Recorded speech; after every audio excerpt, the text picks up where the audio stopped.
policy challenge this nation faces not mentioned in a single debate about foreign policy, but mentioned again and again in debates about domestic policy, clean energy, education, science, technology, and other issues. So that's a data point.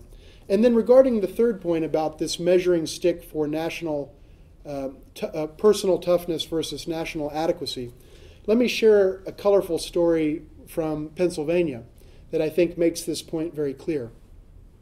And notice that I'm citing both Democratic and Republican examples because this is a bipartisan phenomenon. One of the few things now that is bipartisan, by the way.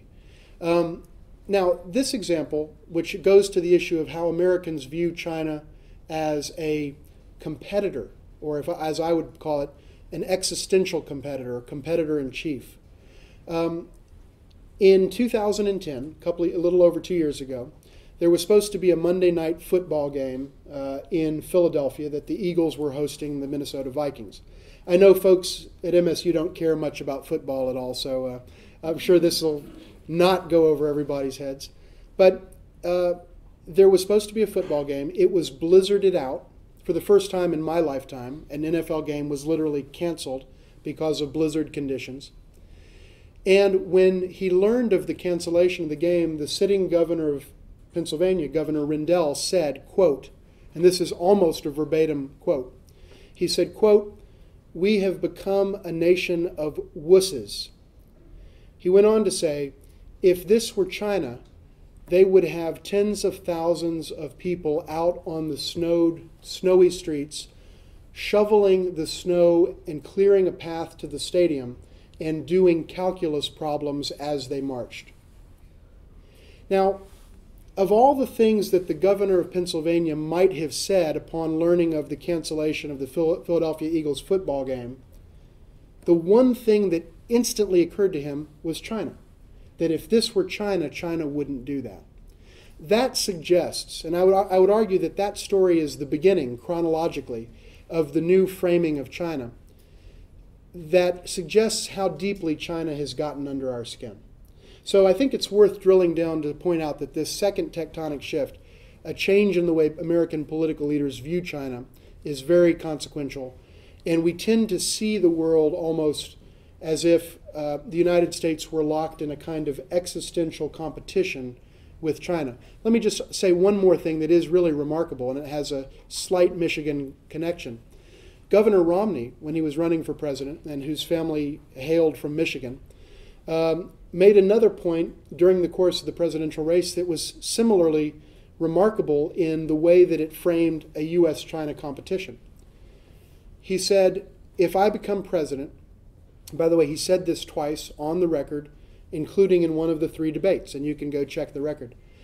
Paraphrasing closely, he said, if I become president, I will look at the U.S. federal budget and I will ask one question about every dollar in the budget. Is it worth borrowing from China to spend this dollar? If the answer is yes, I'll spend it. If the answer is no, I'll cut it. That's what Governor Romney said about $4 trillion in annual federal government spending. That the only thing he would consider, and he said it twice, so it wasn't a slip of the tongue, is whether it's important enough to borrow from China. That sets up and articulates in an extraordinary way the level of this notion of competition between the United States and China. Now, the last piece that I want to mention is, and this is the third tectonic shift in the political context, is a rather marked deterioration in congressional sentiment about China. Now, let's be clear, Congress has never been the head of the China fan club in the United States. There's always been some tough sentiments in China, on a bipartisan basis, by the way, and for different reasons, within the United States Congress about China. So there are people that certainly do favor U.S. China relations improving and more trade and investment and so on, but there are many voices who regard China as a very serious competitor, at a minimum, a serious competitor to the United States. That situation has deteriorated even further in the last couple of years. There's one example that I would cite that I think illustrates this point pretty poignantly. In September of last year, the House Intelligence Committee, House Permanent Select Committee on Intelligence, held hearings about the Chinese telecommunications sector. Specifically, they invited the heads of Huawei and ZTE, two huge, successful telecommunications giants. I know that Huawei and I think that ZTE are both Fortune 500, Fortune 300 plus members, huge companies, multi-billion, global, etc. They invited the two companies to send high-level representatives to testify, again, before the House Intelligence Committee, which in itself should tell you something. And the question basically was, and I'm paraphrasing here, tell us, the United States Congress and this panel, why you're not a threat to U.S. national security. And in fairness, they gave the two gentlemen, an opportunity to make statements and answer many questions that came from both sides of the aisle. After that testimony, the committee did an unusual thing. It issued a public report, unclassified, and it stated, we, having held hearings, have come to the conclusion that Chinese telecommunications companies are a, quote, threat to U.S. national security, and we hereby call upon the United States executive branch, including the Committee on Foreign Investment in the United States, CFIUS is the abbreviation, it's called CFIUS. We call upon the U.S. executive agencies and CFIUS in particular to bar all further entry on the part of these companies into the U.S. economy on the grounds of national security. And further, if the U.S. executive branch doesn't do it, we will legislate it. Now that is pretty hardline sentiment.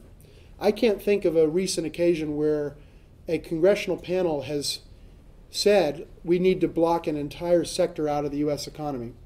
And secondly, that if the U.S. executive branch doesn't do it, we're going to legislate it ourselves. By the way, whether or not it comports with our WTO obligations or anything else. So that's a remarkable example of how tough congressional sentiment has become.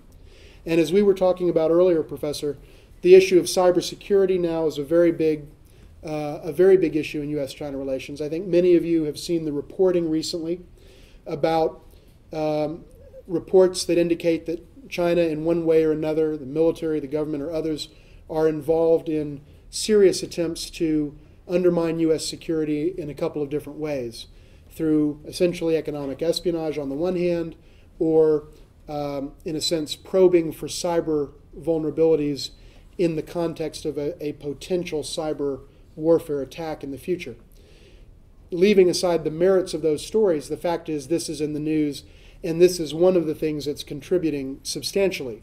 It's not the only factor, but it's one of them that's contributing to a sharp deterioration in congressional sentiment. So 2012, as an unusual moment, that the residue of which is still with us, the three shifts in U.S. framing of China politically, and now a sharp deterioration in congressional sentiment, which, by the way, let me reiterate, matches a sharp deterioration in U.S. business community sentiment. These are things that are happening, and that's 6 of the tectonic shifts that I want to share. On the point about the deterioration of sentiment, it also is worth pointing out that oftentimes on matters like this, as U.S. business sentiment goes, so goes congressional sentiment, for reasons that I think are obvious to anyone that understands the U.S. political system, in which businesses often are sources of enormous amounts of campaign funding for candidates for office. And when business sours on China, I would argue it's probably not coincidental that congressional sentiment also sours on China. But there are also independent reasons for those dynamics as well. The last set of issues I want to raise pertains to the geopolitics of U.S.-China relations and the East Asian region. The United States and China are huge countries, very important players in the world, as we all know. The United States is effectively the lone superpower in the world by any number of measures, but China clearly is a rising power that is taking on more and more of a significant role, not just in its, if you will, home region of the East Asia or Asia-Pacific region, but also more generally across the globe. And so one of the things that we see are shifts in the geopolitics of the relationship that reflect some of these developments. Let me give you, again, 3 examples. The first shift that I would articulate is China is a rising power, not just from the standpoint of its economic performance, but from the standpoint of its military. The Chinese military, the People's Liberation Army, PLA, has been growing above GDP growth rates for quite a few years now. So as fast as the Chinese economy has been growing at about 10% a year, now approximately 8% a year, the Chinese military has been growing faster than that, faster than GDP in recent years, and has scored some significant new achievements in terms of new equipment, new capabilities, and a new and enhanced ability to project power beyond its borders to a greater degree than we've seen ever before. So, for example, just as one data point that I think illustrates this point, China now is the proud owner of an aircraft carrier, something that didn't exist 12 months ago or 2 years ago, but that does exist in a harbor in China today, an aircraft carrier. Now, as you look at why China would have an interest in developing its military capabilities, there are some very obvious and understandable reasons that emerge. As a country becomes more powerful, its interests and its own sense and definition of its interests start to expand. And so it goes back to that basic truth of international relations, which I learned many years ago at Georgetown. Interests are a function of power. Interests are a function of power. As a country becomes more powerful, its interests grow. As a country's interests grow, it needs an enhanced ability militarily to defend and protect those interests. And that's what we're seeing occur in China. It's not something that is difficult to understand, but it is a very significant phenomenon that is occurring that I would call one of the tectonic shifts in the geopolitics of the region. A second tectonic shift is one that has been very prominently and publicly announced, and that has generated a lot of commentary both in the United States, in China, in Asia, and around the world, and that is what is referred to as the U.S. pivot to Asia. I think many or all of you have heard that term. It was rolled out by President Obama and his team as a specific Obama administration initiative a couple of years ago. And the basic logic, according to the President and the White House and the State Department, is very clear. And I'm paraphrasing here. These are not the exact words, but it's the exact sentiment. We've been bogged down for too long in the Middle East. We, the administration, and the Obama administration, recognize that Asia and the Asia-Pacific region is the most important region for the United States long-term, bar none. Therefore, we have to reallocate our strategic attention, and we have to reallocate our resources to reflect the fact that Asia is the most important region long-term for the United States of America. That's principally true economically and in terms of trade and the opportunities for U.S. jobs and so on, job creation here, exports to Asia, and so on. But let's also not forget, the United States has fought 3 substantial wars in Asia within the lifetimes of many U.S. policymakers. In obviously World War II in terms of Japan and across the Asian theater, obviously Korea in the 1950s, and Vietnam, of course. And so in the memories of many policymakers in this country, we've seen hundreds of thousands of Americans die in Asia. So not just economically, but in the sense of our strategic psyche, our mindset about what it takes to secure America and defend our values, Asia hits very close to home. Now, if you take these 2 tectonic shifts that I've just mentioned and juxtapose them with each other, you have a scenario where China is increasing its military power at the same time that the United States is, quote, rebalancing or returning or pivoting to Asia. And you can well imagine that that starts to generate a few sparks, because it puts militaries from 2 powerful nations, one militarily speaking much more powerful than the other, but nevertheless 2 significant players, in much closer proximity and sometimes in more contentious proximity to each other than we've seen in recent years. Now, that is a volatile combination geopolitically. China's rise and the U.S. return, quote unquote, or pivot or rebalancing to Asia. By the way, I'll just offer one other thought. This notion of the repivot is probably best understood, and perhaps some of our students here may not yet fully understand this concept because you may not have yet lived it, but you will. But it's the notion of rebalancing an investment portfolio. So as professional financial advisors sometimes say, you want to invest money, maybe a third in this category, stocks, and a third in this type of stock, and a third in the bank, and a third in bonds, and so forth. After it grows for a while, those percentages get out of whack.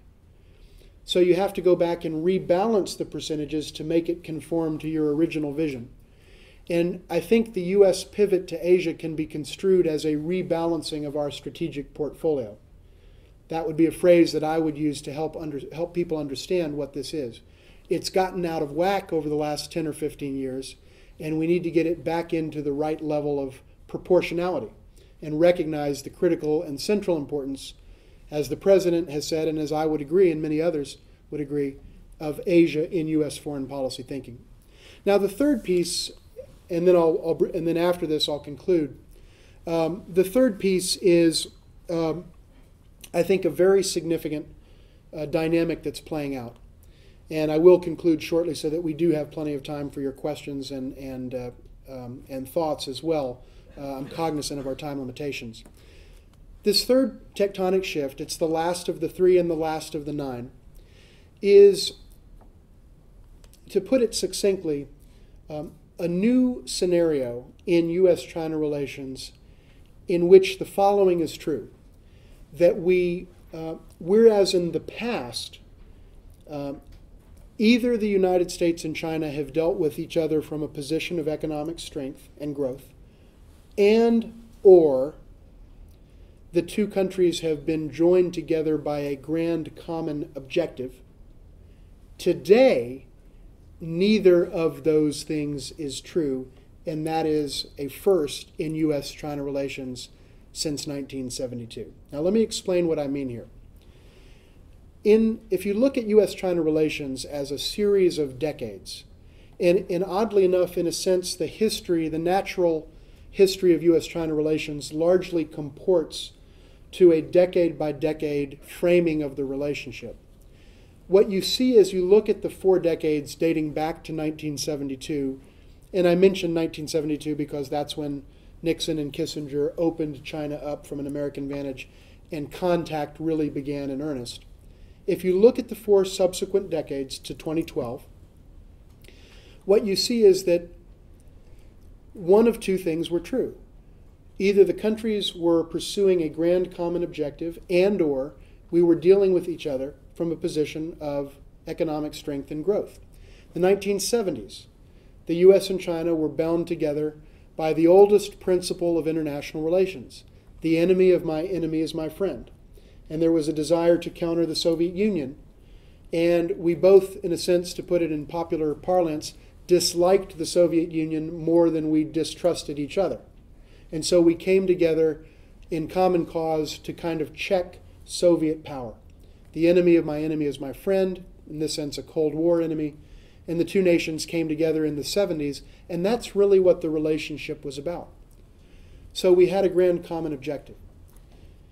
In the 1980s, we had the honeymoon period in U.S.-China relations after the normalization of 1979, and so you had an objective that was shared of building the relationship, good vibes basically on all sides, and very strong emerging growth from the Chinese economy at around the 10% a year mark, and a strong U.S. economy, particularly after the early 80s and the recession in the first part of the decade.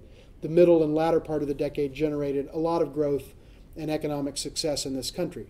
Remember, those were known in the United States as the years of greed. So something good must have been going on economically for that to be true in terms of growth. Now, you go to the 90s, which is the decade after Tiananmen, which occurred on June 4th, 1989, and the dynamics changed. We didn't have so much of a grand common objective. However, you saw stunning levels of growth in China, as well as a bid to become part of the WTO, the World Trade Organization. Meanwhile, you saw the best overall economic performance in the modern history of the United States occurring here. particularly the mid to late 90s, 94 to 99 or early 2000, was some of the best growth literally that we've seen in this country in generations. And so we were dealing with China, a China that we disagreed with on certain issues, whether human rights, again in the post-Tiananmen period, whether economics and trade, intellectual property rights, and so on. But nevertheless, we were dealing with China from a position of extraordinary economic strength. And by the way, toward the end of that decade, balanced budgets as well, balanced federal U.S. budgets as well, and far less debt. And China, for its part, was dealing with the U.S. from the solid vantage of a very high level of economic performance. The fourth decade, the 2000s, the aughts, in a sense can be regarded as starting with 2001, 9/11. The United States and China, after those tragic events, along with many other nations, including Russia and others, came together to combat terrorism in a way that we had never worked together before.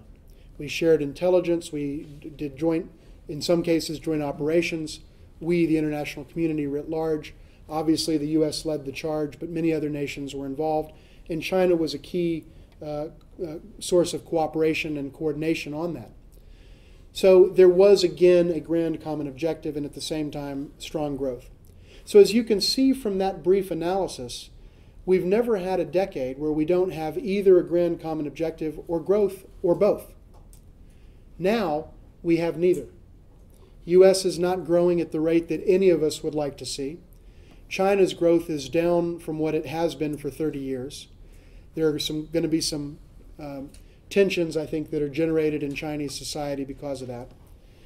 And at the same time, we don't have an overarching geostrategic or geopolitical objective that is binding our nations together in the way that we've had in past decades. That is an uncharted and unprecedented state of affairs. And if you think about that against the backdrop of the other 8 tectonic shifts that I've outlined, I think you can see that we're now going into a period that is going to be unusually tough and challenging for the two nations and for the leaderships of both of our countries. So with that, let me conclude with just 3 or 4 sentences of concluding thoughts. We are now entering a 5th decade of U.S.-China relations. 72 to 2012 was the first 40 years. We're now at the beginning part of the next 10 as we approach, if you will, the 50th year of U.S.-China relations. The relationship is maturing, but at the same time, in many ways, things are getting more complicated because of all the considerations that I've shared. It's going to take deft touch and I think long-term vision from both of our leaderships, both the U.S. and Chinese leaderships, to manage what I think is the most consequential bilateral relationship in the world, and to deal with each other in ways that manage these tough changes that are occurring, these difficult and unprecedented phenomena, in a way that keeps U.S.-China relations on the rails and on track to deliver fruitful cooperation for both of our peoples and for all stakeholders in international relations. I think it's going to be a challenging time as we go forward, but I think it's also going to be a great time and a fascinating time to look at and analyze U.S.-China relations, and I certainly hope and expect that the extraordinary faculty here at MSU and the extraordinary students here at MSU will be part of the solution to these difficult challenges as we go forward. With that, I'll conclude my comments. Thank you so much for your time. I'm really grateful for the privilege of being here with you, and I look forward to your questions. Thank you very much.